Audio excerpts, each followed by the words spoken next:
and Noah Harmon rockets around to take the lead. Noah Harmon driving brilliantly, though.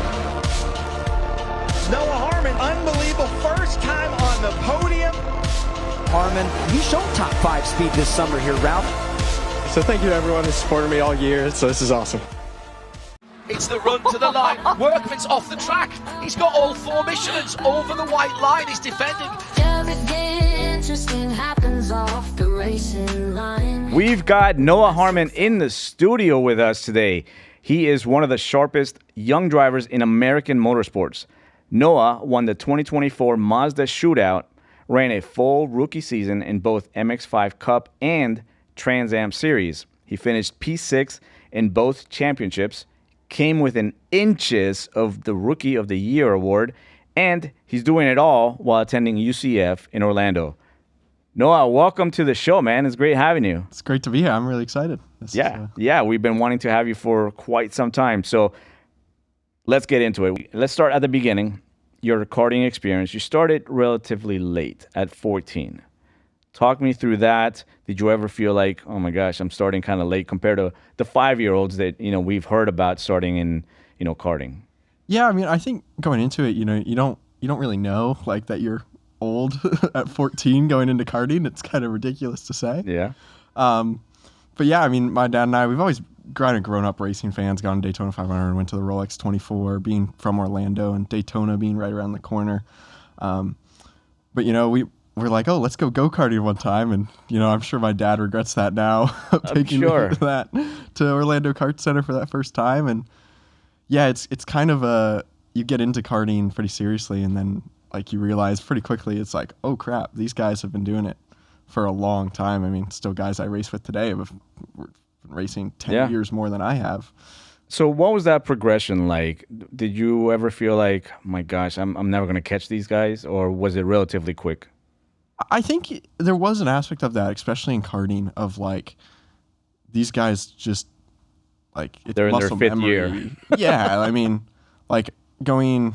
One thing too is I was big. Like I wasn't big, but I was taller. Yeah. For like starting out in junior, and it was like one of those things of like these kids have been at all these tracks for the past 6 years of their life. Like it's hard to compete with. But I think once I made that jump to cars, that was like the best thing. Like the best thing I ever did, because it was like immediate.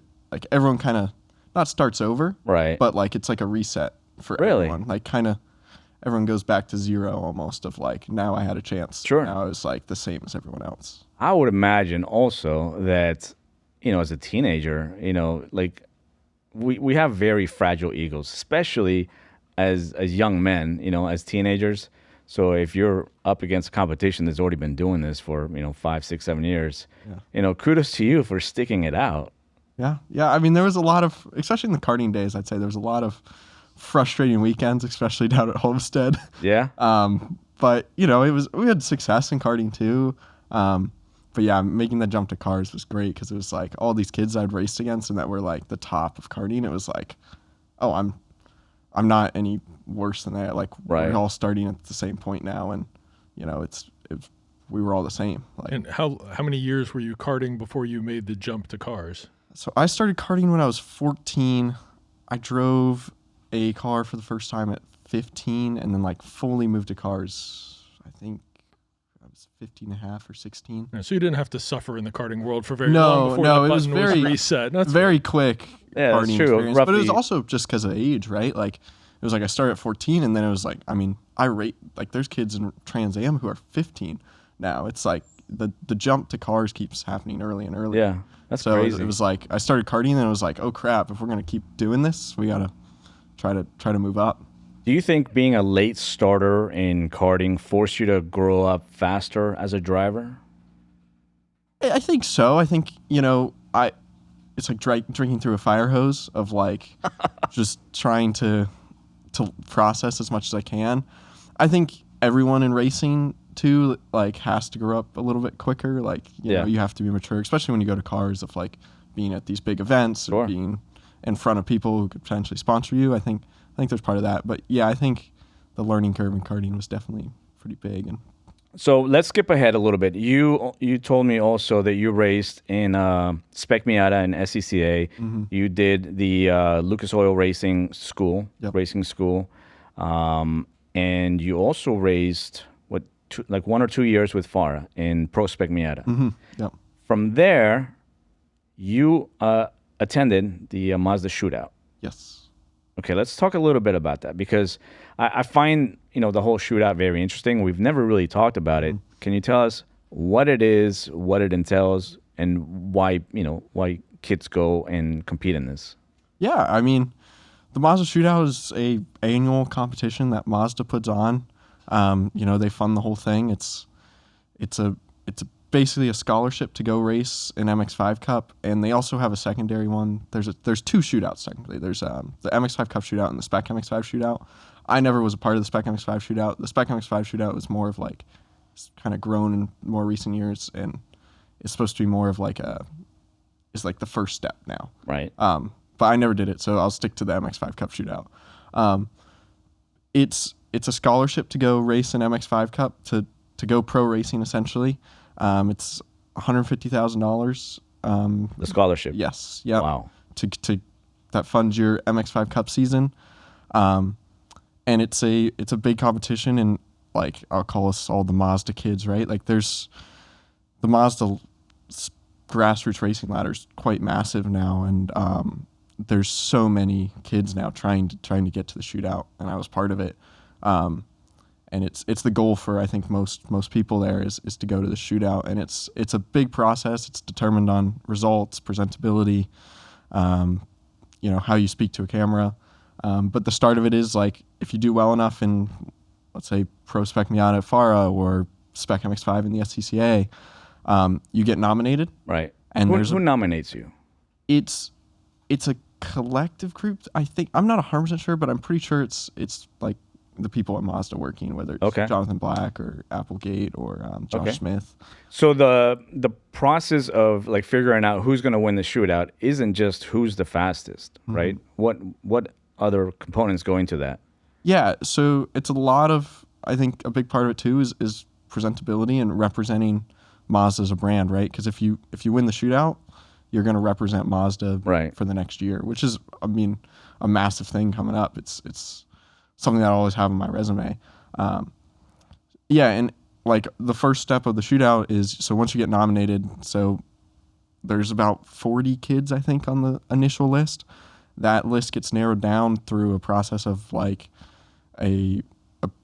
submitting a resume, submitting a business plan, and then doing a video basically explaining like, why you deserve to be the shootout, how you got there, how you got to this point, and what you think you can offer Mazda. I don't remember the exact prompts, but it's so all 40 of those kids submit that, and then they narrow it down to 12, and 12 people go to the actual shootout. So I mean, it sounds like a pretty intensive process, but the payout is significant. It's $150,000 scholarship to go racing. It sounds like it's a program built to propel that winner, their career. Yeah, for sure. And it's something I think that means a lot to a lot of people. I think I know a lot of my friends in racing stuff, like that's all the goal's been, right? And for me, I worked 3 years to get to that point. So let's talk a little bit about that, because we talked on the phone a little bit about that, and I found it interesting that you did it twice, 2 years in a row. Mm-hmm. You didn't win it, and then you went back to the drawing board. You won it the third time. Yes. So talk to me about, those first two, tries. What did you learn? Was it demoralizing, or did it just fuel you to do better?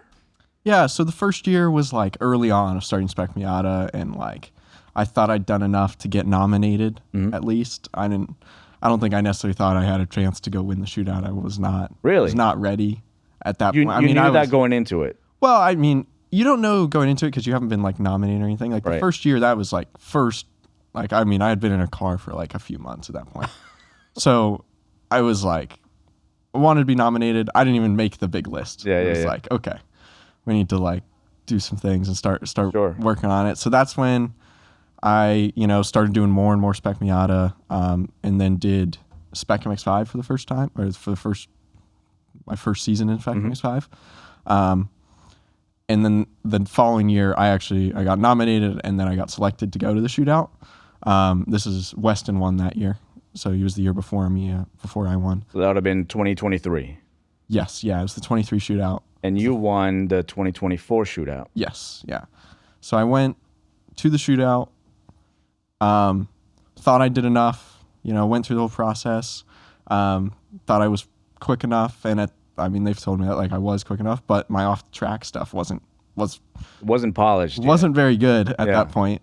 My guess is that's probably true for a lot of people that are 15. Right, exactly. The application process, the video, all that stuff is harder than put a helmet on and that just happens by instinct. But doing all the other prep work is probably much harder. Yeah, it's asking a lot of a teenager, to be ready for something like that. Business plans and all kinds of stuff. Yeah.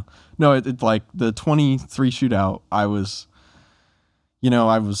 was nice, and I think I did a good interview, but I wasn't social. I didn't talk to the right people. I didn't talk to everyone. And Shea Adam even said it in the banquet this year at the MX5 Cup, was of how big of a surprise it was to from the 24 shootout and through my MX5 Cup season, just how much I'd grown. Not an extrovert, but be more, go out there, go talk to people more. Because it was the shootout, the 23 shootout, I would get out of the car and I would go sit in the corner. And I would talk to the judges and stuff about the driving, but I didn't talk to anyone else. And they've told me I had a good shot, but it was that point that I didn't get the winner or the runner up at the 23 shootout. So I think that was hard. That was definitely really hard for me and my dad, and just trying to figure out because we were very discouraged. I'm sure. After two, because it's you put a whole year into effort into it, and to be that close, it's man, that sucks. So I'm sure there was maybe a little bit of downtime where you guys sort of regrouped and thought, okay, do we do this again, or do we just hang up the gloves and maybe there's another route? Yeah, for sure. We were definitely thinking of do we go Mazda racing again? Do we it was a big thought, and we ended up with just all right, well, we'll go try again, because third time's the charm, right? But for the financial gain, it's massive. It's the only reason I was able to do what I was able, winning the shootout last year was the only reason financially I was able to race as much as I did last year. So talk to us about winning the shootout. Did somebody tell you, we think you're going to win this, or was it a surprise? Walk me through the emotions that you went through. I think emotion-wise, going to the shootout, it was the most stressed I've ever been in my life. I was way more stressed than the first year. The first year I went 23. I didn't know what to expect. I'd never been there.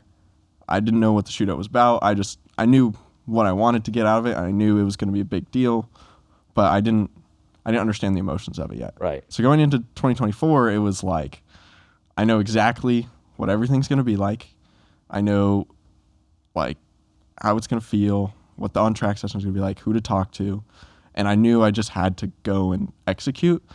So that was extremely stressful. And, my dad will tell you who's there, and all the people who were supporting me that were there at the time, they would tell you how stressful it was for my dad. My dad was probably the biggest mess of anybody. Really? It sounds like, through those first 2 years, you realize you probably grew up a lot in those 2 years. You realize there's a lot riding on this. I really need to take this seriously. I need to prepare adequately. And so you go into that third year, and probably that's why you were feeling so stressed, because of the, I think, compounding, pressure of, I got to make this count because this might be my last shot. Yeah. I think that's probably what you were feeling. Yeah, right? yeah, and for sure. And that was the thought. It was there's not another. I'm not going. We're not doing this again. Yeah. So and it was, and I was just for the most part it was just worrying about the off track stuff, and I was stressed getting into the car too. Of all right, I got to go be the fastest. But the 24 shootout, I was the fastest. I think I was fastest in every session but one. But even after that, it was I didn't know. I wasn't sure. I I was prepared to not get anything, like not even the runner-up spot at the shootout. So is there like a big ceremony and then all the drivers are there and you guys still don't know who won it, right? Yeah. So tell me about that. So they do a cut usually. The last few years they've done a cut. So in 2023 they cut it down to 6 of us. Okay. So I was in that cut in 2023, and then in 2024 they cut it down to 3. Oh. So it was like it went from 12 people to 3 people, like on the second day. I mean, you got to be feeling a lot better. You got a 33% chance that it's going to be you. Yeah, exactly. So then you would go. You did another on-track session, and that on-track session was stressful because it was 3, and they made it 30 minutes long. Really? So every other session, I think it's like 20 minutes or 15 minutes, and it's like 30 minutes long. And about halfway through, I'm sitting there, and I'm like, and I can't see where anyone else is on the track. Yeah. To gauge like how I'm doing, and I can see what lap times I'm doing, but I don't know what anyone else is doing. Sure. And I'm just sitting there like, I don't know how this is going. I don't know how this is going. And Dalton Dow, shout him out, golfing buddy, but he works part-time for Fliss, and then he's actually Jeremy Fletcher's main crew chief. Mm-hmm. But he was on the radio for me in the shootout, and I remember halfway through, he remember the radio, he was like, halfway through, it's looking good. And I like immediately calmed down. Nice. So he was your calming voice at that moment. I remember that very good. Like it was like, all right. So you're saying it was the shootout, the 2024 shootout was more stressful than any moment in the 2025 MX-5 Cup? 100%. Really? Yeah. Yeah, and because I still didn't know even after that, right? It's like I did that last session, was fastest. So I was like, but it was only by like, I think it was less than a 10th. And, I still didn't know. Like, I didn't know if I did the off-track stuff well enough. Sure. I didn't know. So, like, I knew it would come down between me and Elio.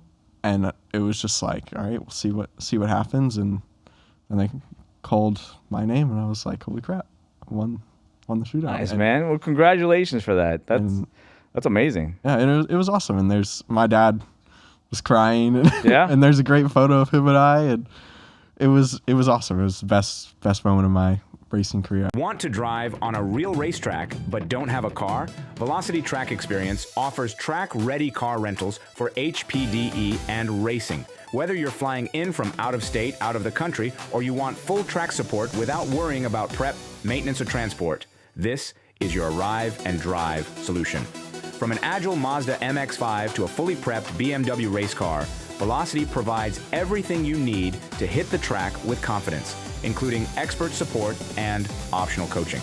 Just book your favorite track car, show up, and drive. Go to velocitytrackexperience.com and start your track adventure today. Let's jump ahead. You won the shootout. Mm-hmm. You got your scholarship. You're going to go racing with the Mazda and an MX-5 Cup. Yep. In 2025. Let's jump to that. Your breakout rookie season, 2025. Did you actually feel like a rookie, or did you feel like you belonged right away? I felt like I belonged. I think because I'd done some races the year before, so I knew, like, I didn't have that, like, oh, where do you go? Where do you, right. Like, I knew everything going in. I was like, and I was very confident going into the season of, like, my comfortability with the MX-5 Cup car and just the people. Like, I knew everyone in the paddock now. Like, I would say I didn't have, like, the rookie jitters or anything going into the MX-5 Cup season. Good.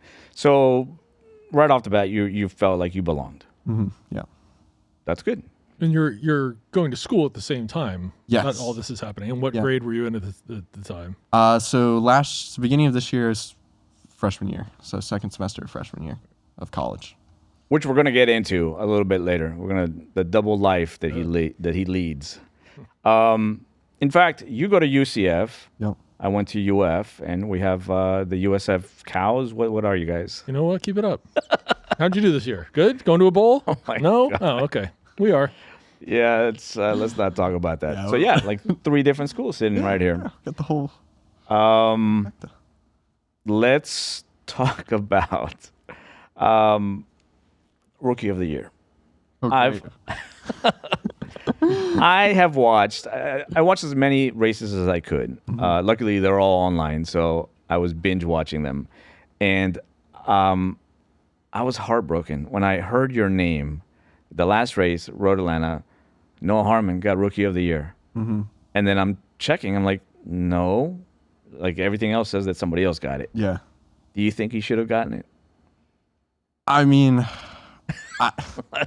we should just say it for him. Yes, he thinks that he should have gotten it. Yeah, I mean, so for those who don't know, I got a penalty the day, technically. It was race one. Technically race one. Yeah. Way after the race had ended. We won't go into it, you know. We can't hear that story? I mean. Go ahead, throw somebody under the bus. Go ahead. Like unsportsmanlike conduct after the play. It sounds like. So what happened? It had just my investigation or whatever my penalty was. You know, and they told us before the weekend that they were going to be really strict. But long story short, I didn't get my penalty till 10 o'clock at night. The race ended at 2 o'clock. Oh, so. For 8 hours, you thought it was in the bag. Yeah, I mean, I went to dinner I left the racetrack. Celebrating. I left the racetrack with like a 60-point lead in the Rookie of the Year or something, and I came back to the racetrack like 40 points behind. Oh, man. So that hurt. I mean, I remember my dad and I sitting in the hotel just like, really? Like, so yeah, it's. So we're going to get into that a little bit because I have a few videos that I want us to watch together, and then you could kind of walk us through that. You know, through what was going through your mind, you know, at this point. So we're gonna do like the first time ever that we're doing this. We'll do a little bit of like a play-by-play. Let's do a MX-5 Cup race analysis. Guys, if you want to start pulling up some of these videos, let's dive into the 2025 MX-5 Cup season. Nathan Nicholson had an amazing season, and it seemed like he was poised for a championship, correct?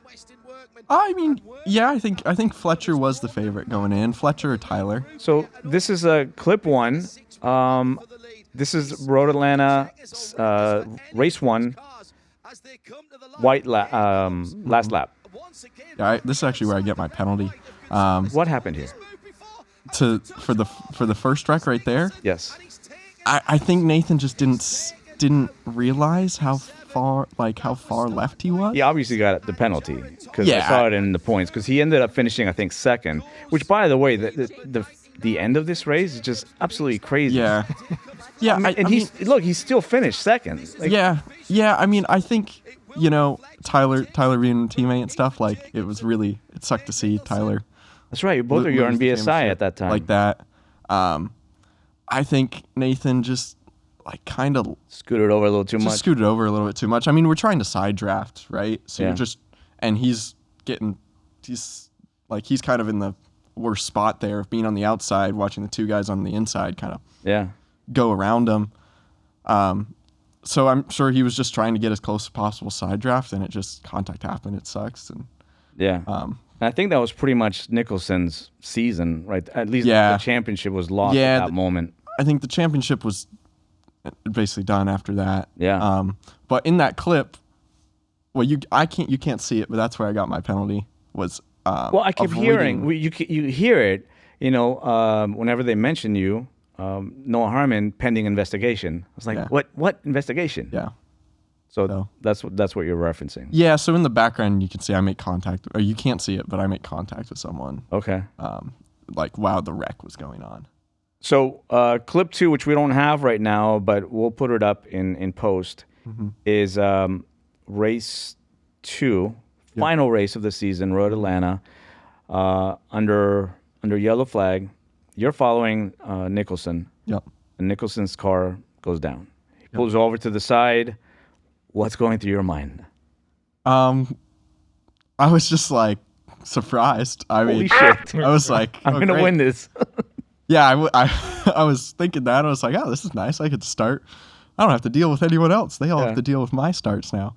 No, did you feel bad for him? Were you like, what happened? Yeah, that sucks. I mean, it was heartbreaking as a spectator watching him get out of the car, try to open the trunk. He's trying to fix it. He's trying to get this thing.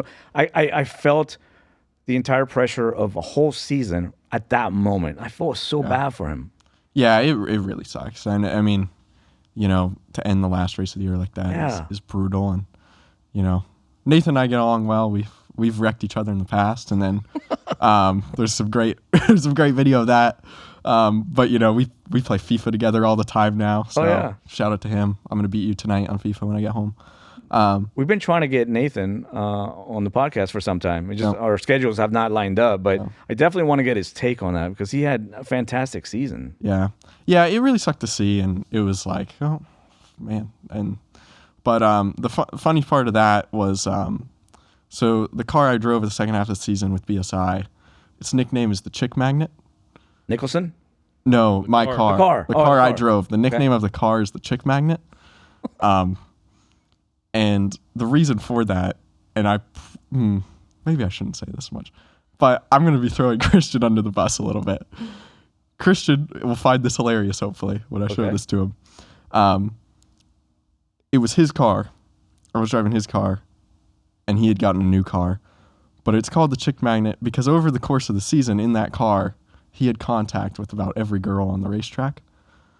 Oh, I see. So when I came around under yellow to lead the lap, I came on the radio and was like, the Chick Magnet just led its first ever lap at MX-5 Cup.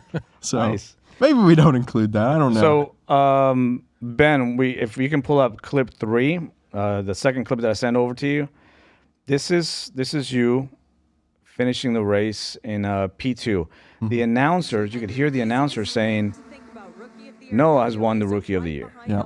At this moment, what's going through your mind right now? Like, are you thinking? Yeah. So coming down the hill, I was just thinking about the race. Right. I knew I was in a good spot. I knew I had the run on Justin. So I got the run on Justin, and I was watching the two ahead, and I was like, oh, they might wreck each other out. There goes Marcello, and I thought I could get enough run on Parker to get him down the hill. I couldn't, and I got fairly close.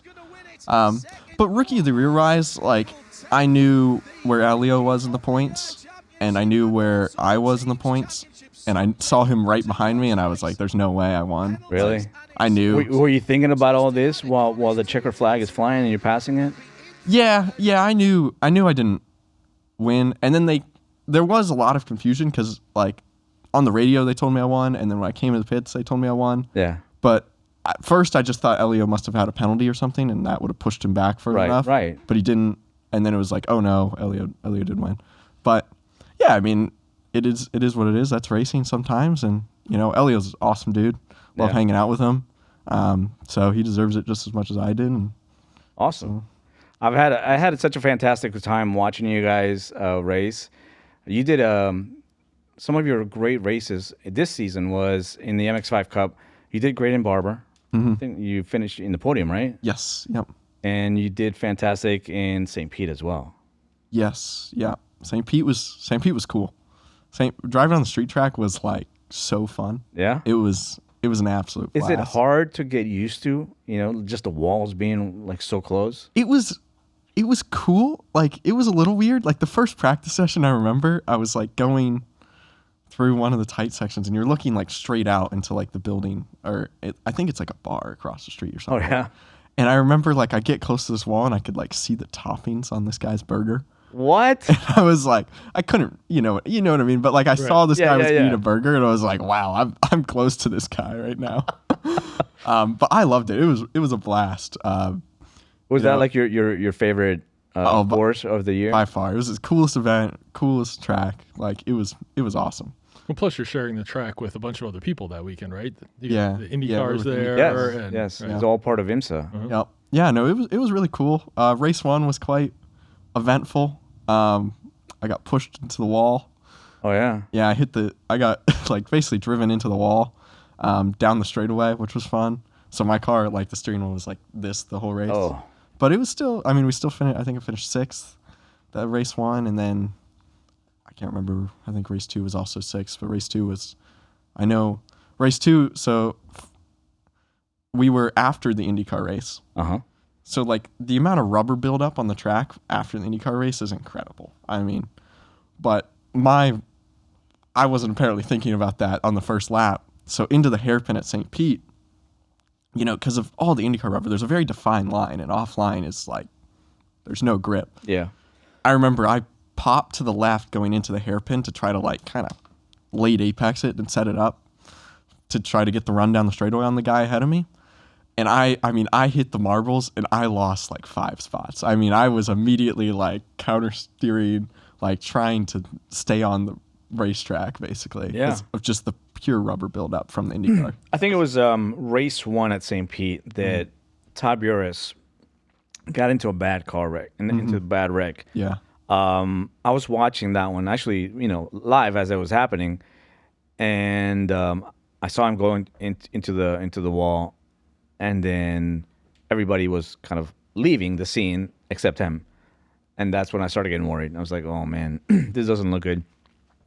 And then they had to extract him out of there, and it was a bad scene. Like he was in bad shape. Yeah. After that. Yeah, it was. I didn't know during the race like how hurt he got. They didn't tell me. We didn't really know. And that's something that's probably better not to know during the race, right? For sure. But yeah, I saw because Todd came back to the track that night, and it was like, man, it's really hurting. And then I saw the onboard video and stuff, and I mean that was. He was concussed. Like he told the story later on. Like he kept telling somebody like the same thing. Hey, I'm just gonna walk around. Hey, I'm just gonna walk around. Right. Yeah, I'm just gonna walk around. Like we got it. Yeah. Yep. We had Todd as a guest on an earlier episode. If you want to hear that live, straight from the horse's mouth. Oh, we had some great clips also from Todd. He has such a long history in racing. That's great. But that clip in Daytona, he took second place by, I don't know, like 700ths or something like that. Like the margin was so minute, and you were in that race. Yes. Yep. And you wanted to talk about how you missed that big wreck at Daytona. I think that was race 1. Yeah, that was quite spectacular. What was that probably like not when you the see it going proudest down? moment of MX5 Cup history. I mean, it was wild and it was funny. But my grandpa at Thanksgiving this past week, we pulled up, all the cousins, we watched like some of their sporting events, but he chose to pull up Daytona race 2. And I was like, oh, this is not the proudest moment of a collective driving group. I think everyone would agree. We're not, as an MX5 Cup drivers, not particularly proud of that moment. When you see it unfolding in front of you, are you just like, I hope I don't hit anything? Because it's just smoke and debris all over the place. Yeah, I mean, I think hindsight, I got very lucky. Yeah. I got taken out in qualifying. So I literally had no lap time in qualifying. So I started last race 1, and then it rained race 1. So then the qualifying times, we didn't advance position at all because of the rain. Well, timing didn't advance position. How MX5 Cup qualifying is you take your race 1 times for race 2. Unless if they're not faster, if they are faster than your qualifying times, but since it rains. I started last again, basically, for race 2. And I remember I saw Alex and Gresham go up into the wall, and immediately I just like hit the brake and was like, this is not going to be good because there's 30 cars ahead of me who are going to drive straight into this. And I mean, that's exactly what happened. Well, being in last place, you had the advantage that that somebody wasn't going to run you over. Yes. So you could check up and not worry about getting rear-ended, which is normally what would happen if you checked up. Yeah. Right? Yeah, I think there was about 2 people behind me, but even like I remember it, like they both flew by me. They did not hit the brake pedal as soon as I did. I was like, where are you guys going? Right. That's not going down well. No. That's awesome. And we're going to include a clip of that. Yeah, it's quite pandemonium. If you haven't seen it, it's worth the watch.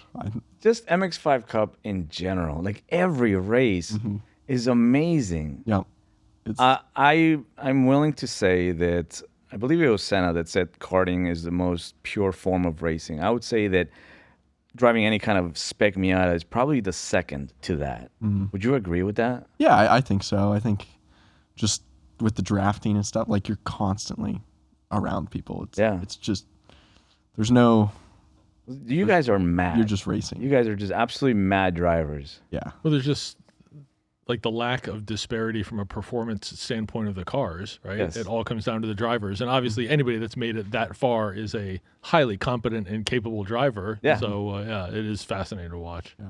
So that brings me to our next segment, racing against the names like Zilisch, Workman, and Fletcher. You are a rising star and a tremendous driver.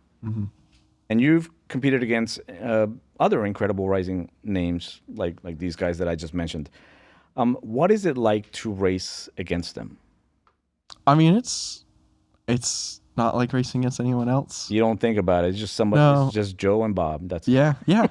I mean, Connor, it's really cool to see like where Connor is now, right? I mean, I got to do a few races with Connor, and I mean, he's an awesome dude. His dad's awesome, and it's really fun to watch him. And I think we're all cheering for him on the NASCAR weekends. And then, but like Westin and Fletcher are people I've raced against since karting, especially Fletcher. I mean, his garage. We both had garages at Orlando Kart Center. Yeah, and his garage was like 3 down from me, so like he's been there. He's seen me race from my first day to go-kart basically to all the way. And Jeremy Fletcher won the MX-5 Cup series. He won the championship. Yep. He had a great season as well. Mm-hmm. Yep.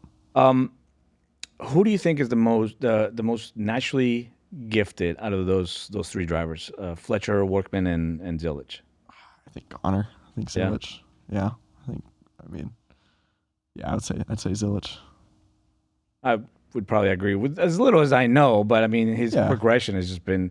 It seems like anything he gets behind or in, he wins. Yeah, it's incredible. Who has been the best teammate for you? Best teammate. Ooh. I mean, Todd Burris, his teammate was quite fun. You were teammates with Todd? Yes, yeah, really? At the beginning of the MX-5 Cup season before. But you wanted to say something about his age. I'm not going to make that comment on the air. Come on. He knows what I tell him. We're all friends.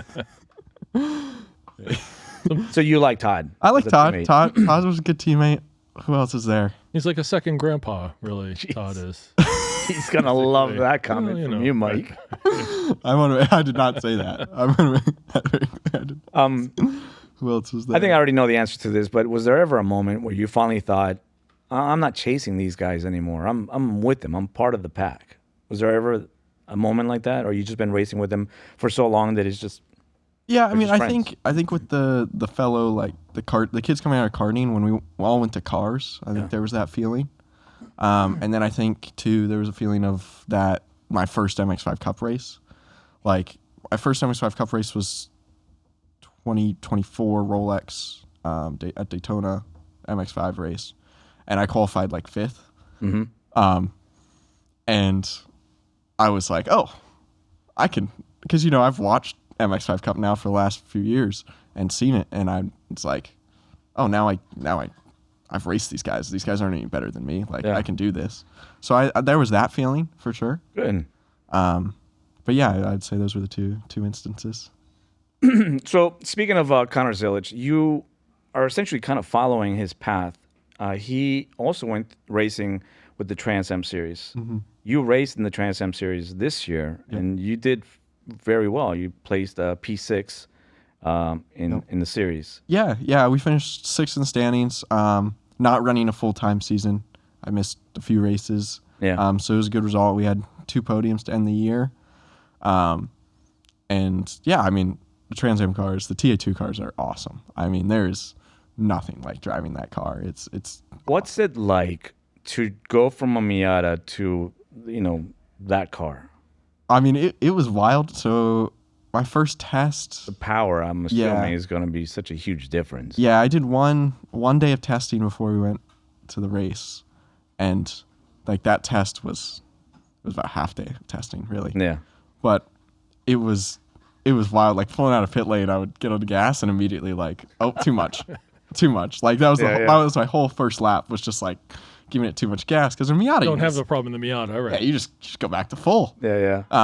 So it was still like, I knew it wasn't going to be like that, but I was still like, just trying to figure it out. The braking on those cars is impressive. I mean, those cars are just very impressive in general. I think a lot of people look at them, and this is how I looked at them. It was like, oh, it's a big stock car. It's gonna go in a corner, you're gonna park it, and then you're gonna turn. But they handle well. They handle really well because they're very light. Right. I mean, they're not much heavier than our Miatas, and they make 550 horsepower, and you have downforce. So, like, Sebring Turn 1, we roll about 100 miles per hour, which I was not expecting the first time I drove the car. That's higher than the typical Miata minimum. Yeah. So, like, I think Miata minimum speed is, like, 88, I think. In a Miata. In a spec Miata. I was coaching there last weekend. 100 at turn 1. 100 miles per hour turn 1 in a TA2 car. It was wild. And yeah, it was definitely a big learning curve, especially through the year, learning how to race it. Yeah. I mean, I think what sums it up to is like my 8th lap in the car, and the guys, my nickname for the first half of the year was Dirt Dauber on the on silver hair with the TA2 cars, because I would, in a Miata, you can go off the track and it's fine. Like, it's just extra track. It's just extra space you can use. I dropped 2 wheels in the Tia2 car on like lap 8, and I ripped the front splitter like clean under the car. It doesn't like that. No, it didn't like that at all. So that delayed some of my testing that day of fixing this front splitter. But I learned don't do that again. Yeah, I learned very quickly. Keeping it flat out off the track, 2 wheels off, is not the move in a Tia2 car. But they are incredible. The racing's really cool. It's definitely very different than Miatas, but it's also been big because there's a lot of engineering side. I think like learning more of the engineering of the car and has been really beneficial for that series. Right. And is NASCAR the end game? I mean, I'd love to race in NASCAR. I think anywhere I can get an opportunity, whether it's IMSA, NASCAR. Right. The Trans Am cars or TA2 cars are much more related to the NASCAR side, but there's still a lot of IMSA guys in there. I mean, that was one other thing. That first race in TA2 was like, holy crap, I'm racing Mike Skeen and Thomas Merrill and Rafa Matos who raced in IndyCar. It's like, holy crap, there's some proper pro guys who are getting paid to be out here, and I'm racing right there with them. So that's really cool part of Trans Am. That's awesome. Is that going to be your focus, the Trans Am series, going into 2026? That's the goal right now. Okay. Like, that's the goal. I think as a lot of people are in this quote-unquote silly season, figuring out what I'm doing. The goal is to run TA2 full-time next year, though. Nice. So. And still go to school. And still go to school, yes. I'm not taking a full course load. I've already got my classes. That's crazy. So let's, you talked a little bit about, sponsorships and, the money that's involved in trying to race an entire season. Let's talk a little bit about that. How do racing sponsorships work? Who actually pays for your racing? Can you walk us through that? Yeah. I think grand scheme of things, I think a lot of people look at it of like racing sponsorship. Oh, they pay you, put a sticker on the car. Great. Yeah. Wish that was how it worked. I wish it was that easy. No, but from my personal experience, like my sponsors have come through, like connections I've made at the racetrack and networking and, being social with people, kind of what the Mazda Shootout taught me. So I guess there's a reason for all that, and right. So, so my 2 sponsors for this year were Street Side Classics and Cube 3 Architecture. Does it work kind of like this, where the sponsor pays the team that you're a part of? Yeah. Is that how it works? Yeah. So fix his car. It depends on the deal, right? Like, so it could just be like per weekend, the sponsor is going to send this amount for the weekend to the team. Yeah. We've had in the past when I didn't know exactly what team, like sponsors sent it to me, and then I've sent it to the team. Like, it's most of the time it's just company to team. Right. And it could be a lump sum, or it could be per weekend based. Or so the other question that I have, I know we already talked about this, but I know a lot of people probably don't know this. When you take those pictures in the podium with the big checks, it says $10,000 or $50,000, whatever it is, that money doesn't usually go to you, the driver. No. Where does it go? I mean, it does come through my bank account. At some point it does, but then it goes immediately somewhere else. No, usually it just goes back into racing. With MX-5, we usually have some crash damage after the weekend. So, but I'm saying the winnings aren't always for you. Oh, yes. Yeah, so like some people have deals where it's the team gets the prize money. Right. Like that's or how a cut of it. Yeah, a cut of it. Like if they're offsetting your cost, if they're helping you go racing, they're going to want to take a cut of it, right? If you're not paying full price. There's a lot of deals that work like that, especially at this level of like, all right, we're going to help you, but if you win the championship, you're giving us 50% or something like that. I think a big misconception is that at this level, you're already a pro driver. At this level, you're getting paid, good money to do this. And the reality is that you get to do it, but you're doing it for free. Yeah. And that is a big win to be able to do it for free because it's such an expensive sport. Yeah. Yeah, I think, definitely not getting paid. Wish I was, but at this point. And, I think it's a big part of racing is pretty much all the way up, you're paying to race until you make it to the top, whether it's through sponsorship or through personal funding. I mean, you're still paying. The teams don't care where the money comes from. They want to get money. paid. Yeah. So I mean, the goal is always to get everything sponsor funded, and especially for me going into next year is, I don't have any personal funding to put behind this. So everything I do is going to come from sponsorship. So one of the things I always wonder about when I watch some of the MX-5 Cup races and there's a wreck and the car is like practically totaled. Does the team contact your sponsor and say, hey, this is going to be $50,000 or we need $100,000 to get this car or get another car so Noah can go back out there tomorrow? Yeah. So crash damage falls on the driver. Oh, really? I mean, I've had it where the team always going to contact me or, they'll contact me and it'll be like, all right, you have a X amount repair bill. And even if the crash isn't your fault? Yeah, no, it's 100%. Doesn't matter. You are responsible for the race car. I mean, it's in all the contracts and there's some insurance options, but. And the car belongs to the team? Is that how it works? Yeah, it depends. Like MX-5 Cup, you can bring your own car. Some people own their cars. Same thing with Trans Am. Some people own their own cars. Some people, they're the team cars. So for me, I race the team cars all year. So yeah, it's your responsibility to fix the car. So then that's when you get on the phone with your sponsor and say, hey, I had a little mishap. Always a fun phone call of hey, I just got a nice repair bill. Kind of need some help. Can you send us $50,000? Yeah. Luckily, I didn't have that amount of crash damage at all this year. So. That's good. I mean, I had some crash damage, but it wasn't a massive amount. Yeah, of all the big wrecks that I saw this season, I don't remember you being one of those. No, I was very lucky. I didn't really damage much. That's good. Just the standard door panels and stuff. What do young drivers get wrong about sponsorships? I mean, I think they just think it's gonna happen, and I think cold calling and cold emailing is great, but I think the biggest part of it is just actually networking and talking to people at the racetrack, right? Yeah. I think most people who sponsor racing like racing already, they're already in it. Especially from me, right? My two sponsors, they came through being in racing, right? So Bob Mueller at Street Side Classics. I started coaching him in Spec Miata and just talking to him. He would call me. I met him at a NASA weekend. He just came over. He was like, I'm thinking about getting into Spec Miata. And I was like, oh yeah, have a look. Here's my phone number. If you got any questions, call me. It was just, I had no idea who he was, didn't know what he did.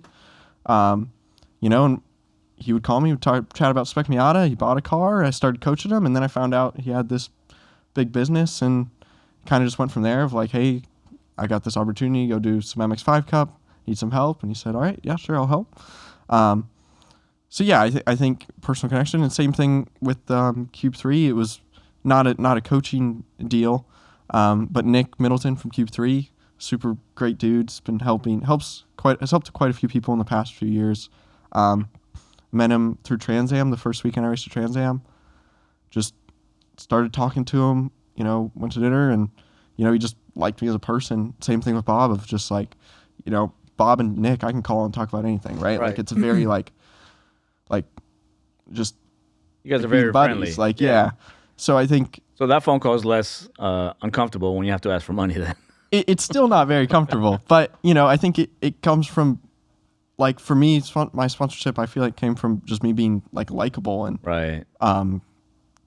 them wanting out of the goodness of their heart to help me. Right. And I'm very grateful for that. Nick has been massive on the TA2 side, and he does a lot helps me with a lot of stuff behind the scenes, like business cards and hero cards and like presentations and stuff. Sure. For to help get other potential sponsors. So, yeah, and it's rare to find that for sure. And I've been very lucky. And Bob's been very helpful as well, of just helping with any decision and being kind of a mentor from his experience on the business side of things. So, but I think, that didn't come from me just cold calling their office or cold emailing them a presentation of like, hey, it's you should being sponsor a race at car. the track. You're being at the track, being approachable, just being friendly. Yeah. Being good and performing, so that helps. Right, yeah, for sure. A combination of what you know and who you know. Yeah, and I think it's for anybody who's trying to do it. Like, I think being social and just trying to be as friends with many people as possible is always going to help. Like, especially with guys who are quote unquote gentleman drivers, right? Like, if they like you, they're going to want to help you. Like, they like this sport, they want to see other people succeed, and that's not everybody. And I've been very lucky to find people who have wanted to help me. So I know that was your route, but I wanted to ask you about, in this day and age, social media is big.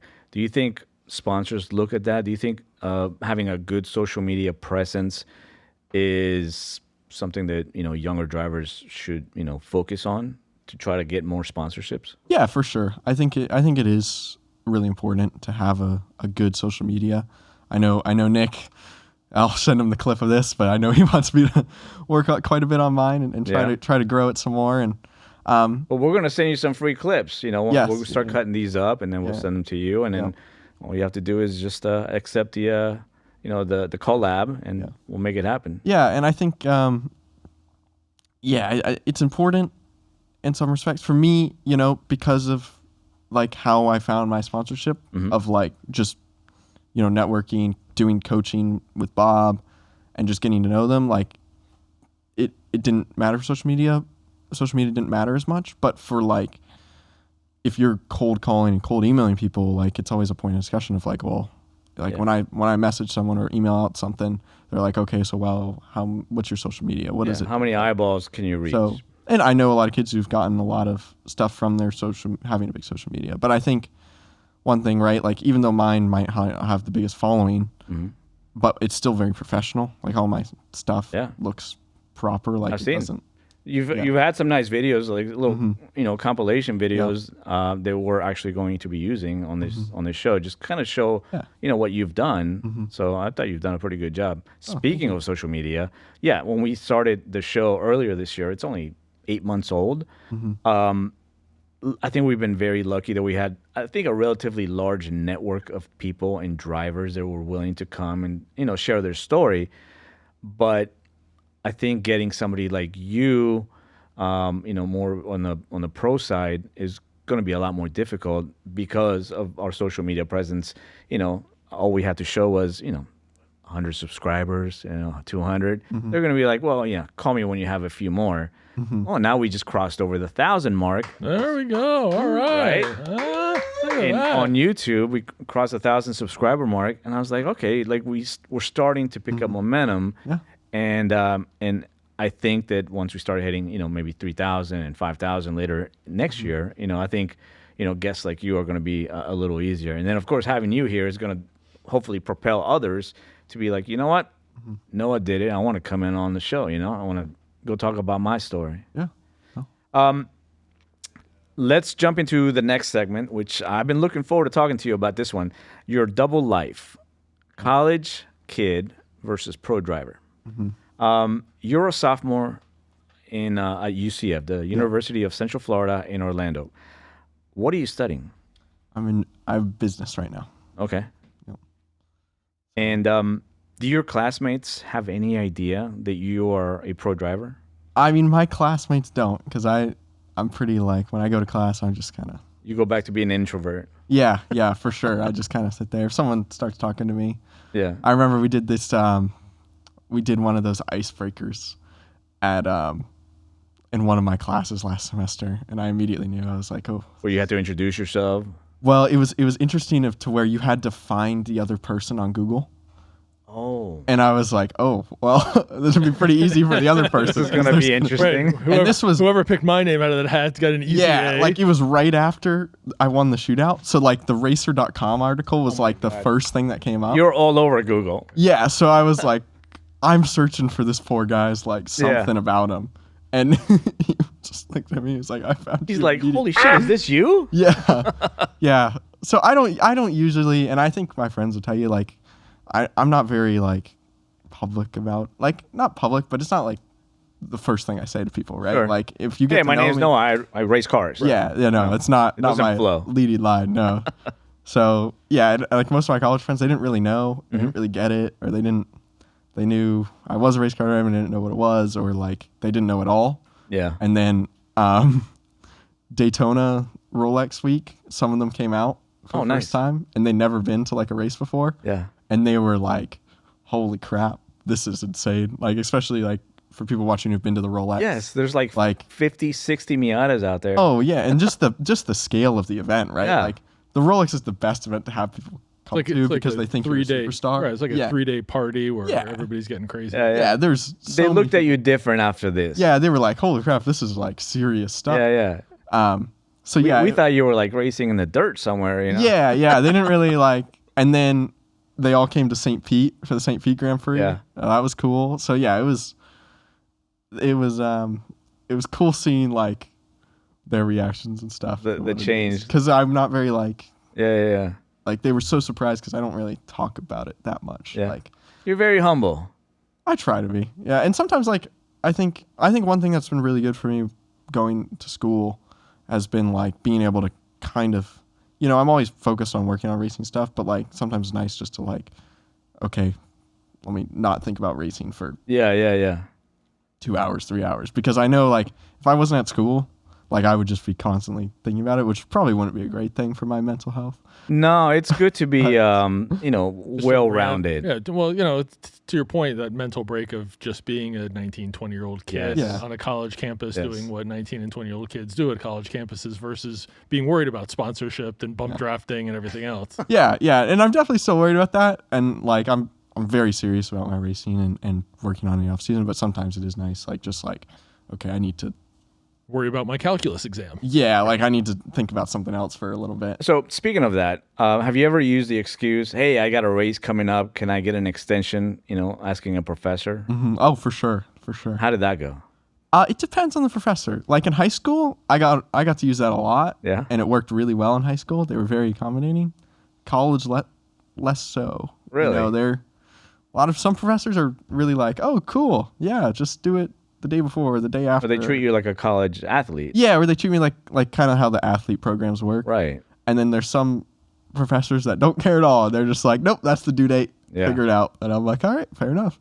And there's been times you told me that you're like, you try to plan ahead, but some are just like, that's not going to get done. Yeah. And hopefully my mom doesn't see this part of the broadcast. Skip ahead. But yeah, no, I mean, there's some times where like if I don't get enough assignments ahead before and it's like not the most important assignment and I'm on a race week, I'm like, oh well. Because sorry. there is no time in a race weekend to get to any schoolwork. I can't imagine that there would be. Yeah, so your mind is solely focused on racing. Yeah, sometimes I get like at the end of the day I'll sit down and do an assignment or something if I absolutely need to, but for the most part it's like, hopefully I don't have anything due.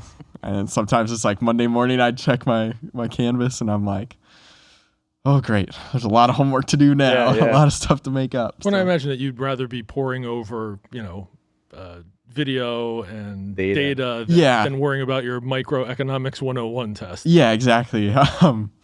Especially micro. It's like on those race weekends, if I'm at the racetrack, I'm not going to think about homework at all. I can't imagine you would. So, it usually doesn't happen. I mean, have you ever tried, employing some of your friends to help you out? I have not. I've not done that. Well, if he has, he's certainly not going to admit if his mother is watching. I mean, come on.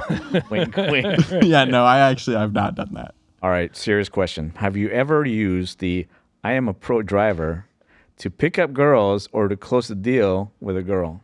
I mean, I knew that question was coming. And again, mom is watching. What are you doing to the poor guy? No, it's Well, obviously we're gonna have more than just mom watching this. Yeah, I gotta ask what people want to know. no. I have used it. I will say not very successfully.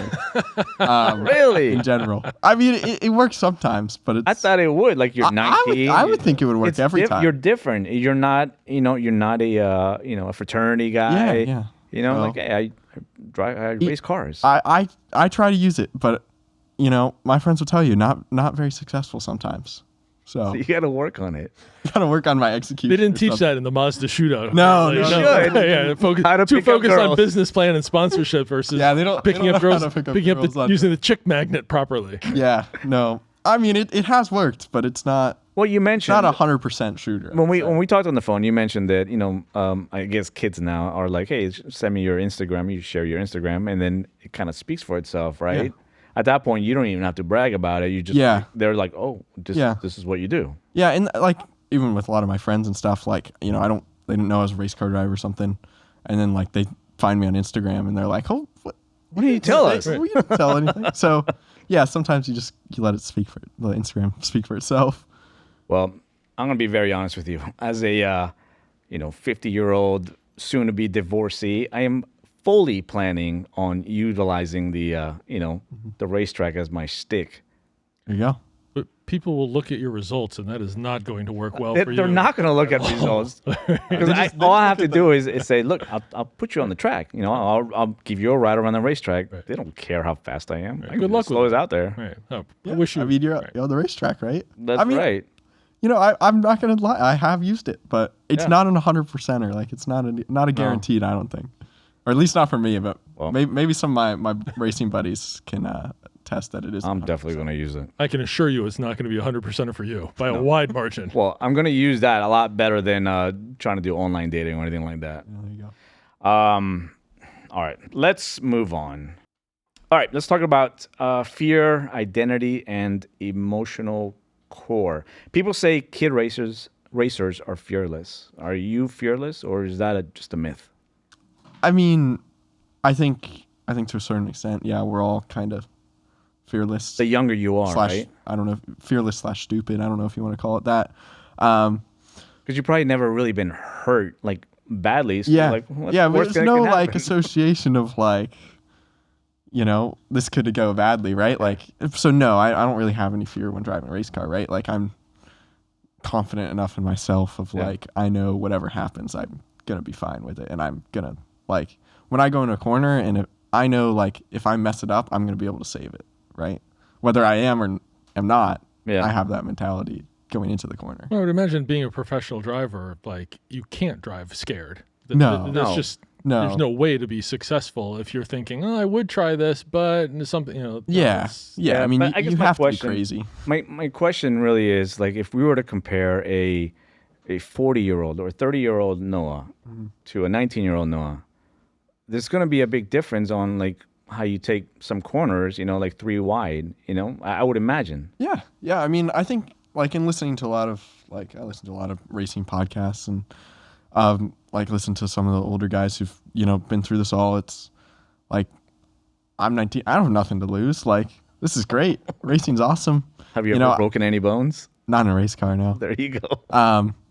Like I don't have a family. I don't have kids. We asked Todd how many bones. You asked him how many bones he had broken, and he went through this whole list. Right. And we had videos showing all these wrecks that he had been. It was well over 20, 30 bones.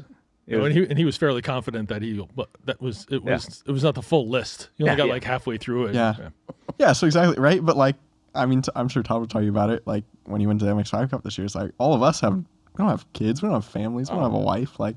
We're just out there. You don't have to go to a job on Monday. No, we're going as fast as we can, and and then picking up chicks later. Yeah, exactly. Well, kind of. What scares you now more? Crashing or losing a sponsor?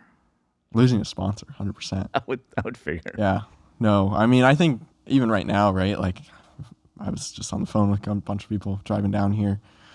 It's like, you never know. Like what's going to come together, right? Like I think I know what's going to happen, but I also there's a good chance, we're not on track next year, right? Like it's one of those things with racing of like, you never know, like especially this point in the off season of like everyone's trying to figure it out, and it's always a big concern of like I don't know what's going to happen. And it's just has to be the ultimate like what have you done for me lately, right? Like you get a sponsorship if it's not a full season and the season doesn't start well. I imagine that does not last the entire season. Yeah, I mean it always helps to do well. I think for sure. I think results are part of it, and it depends on the sponsorship deal sometimes. All right, now we're going to jump over to my favorite segment, which is the rapid fire questions. Are you familiar with this segment? Yes. It's just going to be quick questions, quick answers, and we'll try to get through these as quickly as possible. Are you ready? Maybe. Here we go. All right, what's harder, qualifying on pole or waking up for an 8 a.m. college class after a race weekend? Qualifying on pole, and I can go into my MX-5 Cup qualifying experience later because it's qualifying on pole in MX-5 Cup is, for some people, Nate Cicero specifically, very easy apparently. Yeah. For others, like me, not easy at all. I'm terrible at MX-5 Cup qualifying. That's not right. You're like a slow warmer-upper? Like I don't know. I don't know what it is, but MX-5 Cup qualifying. Sorry to ruin the rapid fire here. That's okay. Everybody does. So okay, all right. We'll go into we started early. Not so rapid fire is what we'll go with MX-5 Cup qualifying for a second. But MX-5 Cup qualifying specifically is it's so much about draft and so much about where you're putting yourself, and a certain extent getting lucky. And I mean, in my opinion, right? Other people would say I just did stuff wrong. In my opinion, I was just unlucky the whole year. Right. Because, I just never got a good lap. Never, there was always something. We're always holding each other up. You're always getting held up by other people. There's certain rules about it, but it never worked. MX-5 Cup qualifying is just chaos. I think there was a great stat Nate, Sister, and I had figured out. We were out testing Trans Am together, and he had qualified on pole like 50% of the races at that point. Wow. And at that point in the season, I hadn't qualified in the top 10, and I was ahead of him in points. So, one, it's like the chaos of MX-5 Cup racing is just chaos. Like, qualifying does matter, but it doesn't at some point. But it still is like, oh my goodness, how has he qualified on pole this many times, and I haven't even figured out what I'm doing out there? I mean, that's a big kudos to you. You're, you're basically like, I'll see you in the front in a little bit. Right, yeah, it also points out how terrible my qualifying ability was this year, apparently. I mean, it's just tough. Like, you're just out there, and you're like, all right, I think I've put myself in a good spot, and then, like, in half a lap, it's just ruined. Like, you're like, what? I don't even know where to go. I can't slow down a certain amount. Like, I can't, because there's a maximum lap time rule. So if you exceed that, you're, like, already, you start last, basically, because you get the penalty. And you're, like, you're trying to get positioned without slowing down too much and trying not to hold up other people, but you end up holding up someone, and then someone else does the same thing to you. It's just a big game. All right, we're going to move on to the next question. You're given a choice to either do one race in the NASCAR Cup Series or go out on a date with Sydney Sweeney. What do you choose? I'll take the Cup race. For sure. Smart man. For sure, take the Cup race. What does a 40-year-old Noah say? Probably the Cup race. I mean, Sydney Sweeney's great, but like the Cup race is awesome. Yeah. Well, what would you choose? I mean, if you were single. Thank you for that. Yes. I love you, honey. Well, no, I mean, it's got to be the Cup race. It's like a once in a lifetime opportunity. Nope, not me. You're taking Sydney Sweeney? I'm taking Sydney Sweeney out. Oh, absolutely. I mean, but maybe if you do the Cup race, you impress her. Right. See, there you go. She has been to NASCAR races. Exactly. Yeah. Kill two birds with one stone. All right. If I did a Cup race, you know how awesome it would be to put NASCAR Cup Series driver in your Instagram bio? Like, that's immediate. You know how awesome it would be to have a picture with Sydney Sweeney next to you? Well, you get both if you get both if you do well in the Cup. Exactly. True. Exactly. All right, this rapid fire is going really badly. Not rapid at all. All right, number 3. What gets you in more trouble, late breaking or late replying to text? I'll say late replying to text. Yeah. Recent late. And that's sort of in context of it could be like family members, girlfriends, or whatever. Yeah. All right, number 4. Who are you more afraid of disappointing? Your sponsors, your dad, or your crew chief? when things don't go well? Things don't go well. Either my dad or my crew chief. Yeah? Yeah. That makes sense. Crew chief more for the jokes that will come after. like I got the nickname Dirt Dauber this year for the amount of times I got dirt in the inside of the race car. But yeah. All right. Number 5, you can only keep one for a full season. A perfect car with an average team or average car with the perfect team?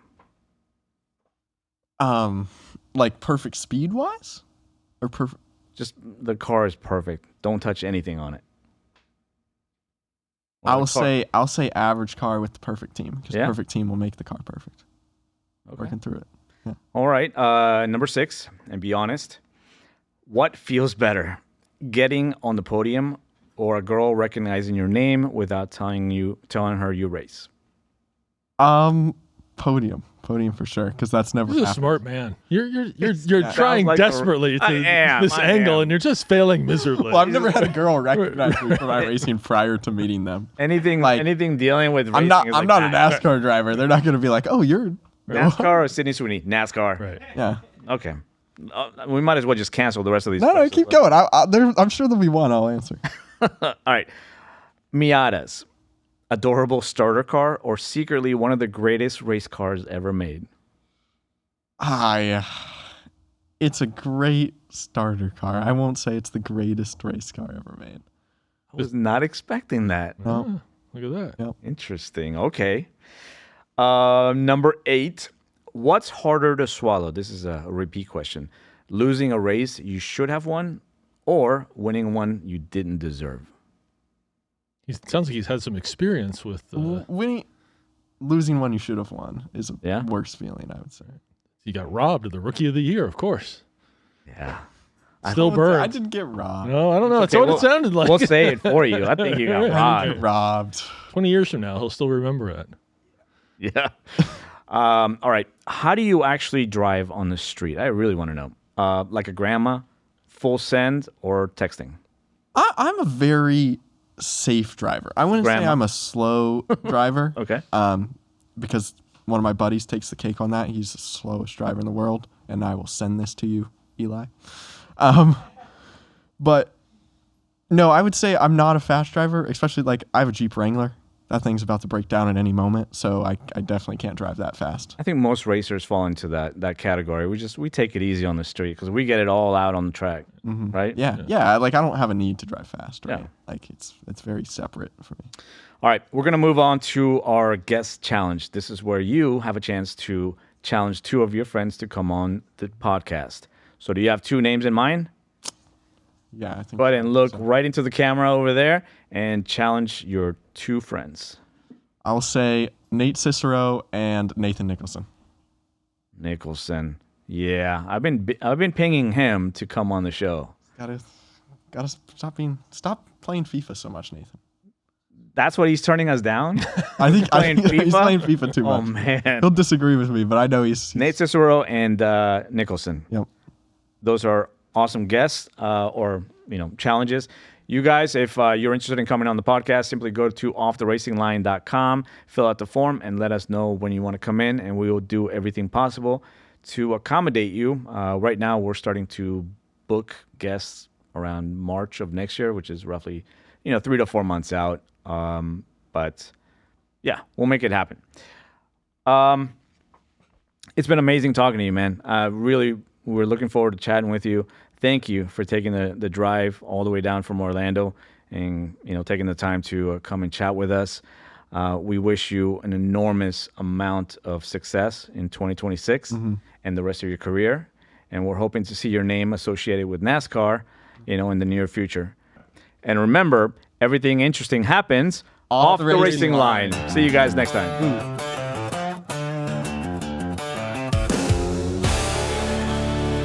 Everything interesting happens off the racing line. I took the hard road, I've earned these stripes. The road from dreamer to driver ain't always straight. Kept my head down, fueled by faith. I lost some time but found my name. have a ride.